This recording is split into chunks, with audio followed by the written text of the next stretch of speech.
Again, I just wanted to do a second quick on some more on the tongues. It's the second chapter of Acts when the day of Pentecost, when the actual Holy Spirit came down, and one of the gifts was tongues or languages. Here we go.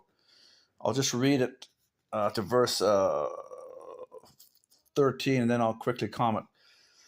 When the day of Pentecost came, they were all together in one place. Suddenly, a sound like a blowing of a violent wind came from heaven and filled the whole house where they were sitting. They saw what seemed to be tongues of fire that separated and came to rest on each of them. All of them were filled with the Holy Spirit and began to speak in other tongues as the Spirit enabled them. Verse 5, now there were staying in Jerusalem God-fearing Jews from every nation under heaven. When they heard this sound, a crowd came together in bewilderment and because each one heard them speaking in his own language. Utterly amazed, they asked, are not all these men who are speaking Galileans? Are not all these men who are speaking Galileans? Then how is it each of us hears them in his own native tongue?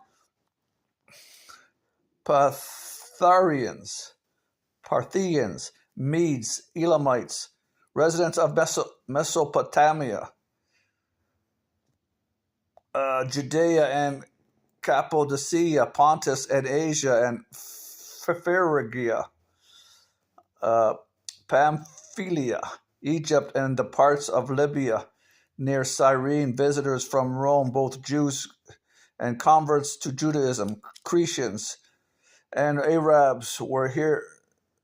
We hear them declaring the wonders of God in our own tongues, languages.